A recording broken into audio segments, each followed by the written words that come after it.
A partir do filme e documentário Cabra Marcado para Morrer, dirigido pelo Eduardo Coutinho, nós apresentamos uma certa ideia, uma certa reflexão que pode apontar na direção de uma certa tese, que seria a tese de que aquilo que se chama de ficção na cinematografia está mais próximo daquilo que é o cinema documental ou documentário, mais próximo do que geralmente se imagina. Quando se fala de ficção, se fala geralmente pensando numa perspectiva de criação, de elaboração, de criatividade, enquanto que o documentário está ligado mais à ideia de um registro,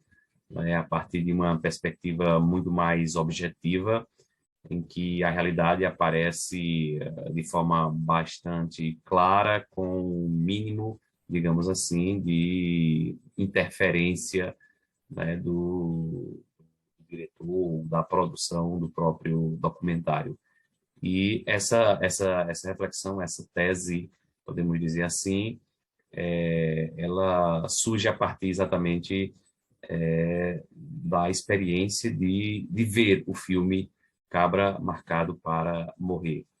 O filme é um filme que se coloca, que se enquadra dentro da cinematografia do documentário, não é? E esse filme, por sinal, é um dos grandes marcos da cinematografia brasileira. E o que nós queremos dizer com a experiência de ver o filme e refletir a partir do filme é que nós podemos perceber, né, essa é a tese, e toda tese ela pode causar uma certa polêmica, nós podemos perceber um elemento de ficção dentro daquilo que é a proposta de um documentário. Todos sabem que o filme ele começa a ser gravado em 1964, né, uma tentativa de apresentar, de algum modo, a vida do camponês João Pedro Teixeira, né, um dos responsáveis pela criação da Liga Camponesa de Sapé, e, portanto, está no início do movimento da luta pela terra por parte dos camponeses. João Pedro Teixeira foi assassinado em 1962, 2 anos antes de se começar a fazer o filme, né, a filmar, a documentar, né, um pouco aquilo que aconteceu com o João Pedro Teixeira. É interessante que o Eduardo Coutinho se preocupa exatamente em transformar, por assim dizer, os próprios camponeses em atores e em atrizes. Basta lembrar que Elizabeth Teixeira, esposa de João Pedro Teixeira, né, ela mesma que se coloca no papel da Elizabeth Teixeira, e muitos camponeses que estavam na luta, né, pela defesa da terra, fazem parte das primeiras filmagens que são confiscadas, apreendidas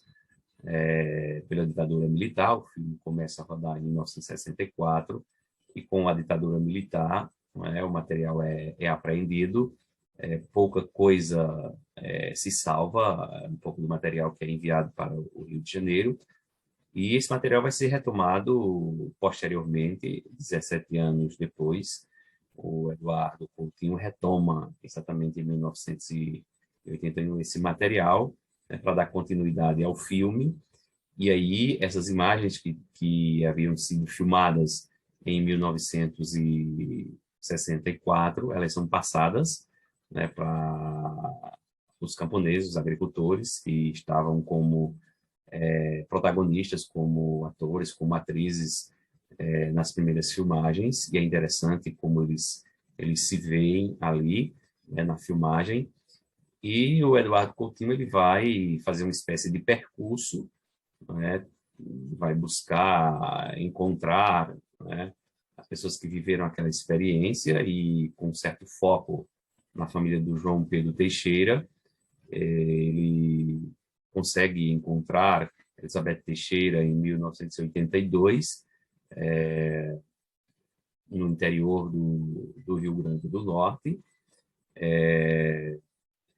Depois ele vai em busca dos filhos e filhas de João Pedro Teixeira, que estão pelo Brasil afora. Tem uma ideia interessante quando ele, lá no Rio de Janeiro, vai visitar um dos filhos, e aí quem está ali na recepção pergunta se eles são, né, da TVE ou da Globo. Eles dizem, não, isso aqui é cinema, é um tipo de reportagem, mas é cinema, né, exatamente para a dimensão documental. Mas voltando para a ideia da tese, já que nós não nos propomos a fazer propriamente, digamos assim, uma análise, né, desse filme que é tão discutido, tão debatido. Não podemos fazer tanto uma análise apurada, né, da fotografia, da montagem, do próprio roteiro, mas a ideia é de que não é pura e simplesmente um documentário, porque na medida em que o diretor, né, aponta a câmera de uma determinada forma, que escolhe atores que são as pessoas que viveram a experiência, que relata tudo aquilo que aconteceu, o relato ele vai para além da dimensão da historicidade, né? O documentário não é pura e simplesmente o registro de algo que aconteceu, mas o modo como se faz o documentário, de alguma forma, aponta, né, para os interesses no sentido positivo do diretor, obviamente influenciando também aqueles que vão ver o filme, né, que significa verem o filme a partir da perspectiva dos camponeses, dos agricultores, dos que sofreram com a perseguição, né, por parte dos latifúndios, a partir dessa experiência da comunidade de Sapé, né, são os latifundiários que estão por trás da morte do camponês João Pedro Teixeira, e nesse sentido o documentário é mais do que uma pura e simplesmente documentação, é mais do que pura e simplesmente o registro de algo que aconteceu, né? Esse algo que aconteceu nessa distância de tempo tem a ver com a questão do resgate da memória, mas o resgate da memória não por simplesmente para registrar fatos, né? Mas para, de alguma maneira, impulsionar, né, para aqueles que veem a necessidade, né, que têm os camponeses de continuarem lutando, né, por justiça social e por terra para sobreviverem. E nesse sentido o documentário ele tem também, como toda cinematografia, na minha opinião, tem um caráter político e nesse documentário especialmente bastante político. E nesse sentido é um documentário que não é só um registro, tem uma dimensão política e, nesse sentido, também uma dimensão ficcional, no sentido de que a ficção e a política que está por ali, por trás, é muito mais do que o registro daquilo que aconteceu, mas também um esforço do diretor, no sentido de apontar para uma política que deve ser diferente. Então, nesse sentido, entraria também aí a dimensão da criatividade, né? Então, a criatividade não está pura e simplesmente numa ficção, mas é possível ser criativo e ir para além do dado, mesmo num tipo de cinema caracterizado pela dimensão documental. E assim nós apresentamos, de algum modo, né, a nossa tese, ou seja, a nossa leitura a respeito dessa grande obra cinematográfica brasileira, que retrata a vida de João Pedro Teixeira, mas, para além, dos fatos registrados, há uma certa perspectiva de criação, e nesse sentido também de ficção, como eu estou entendendo nesse momento e a realidade não é pura e simplesmente algo que é registrado ou documentado. A realidade, de alguma maneira, ela aponta para algo que deve ser diferente daquilo que é o real ou para uma realidade que deve ser outra. Então, nesse sentido, a nossa tese seria exatamente essa, de que a ficção, né, ela, a partir da leitura que nós fazemos do filme Cabra Marcado para Morrer,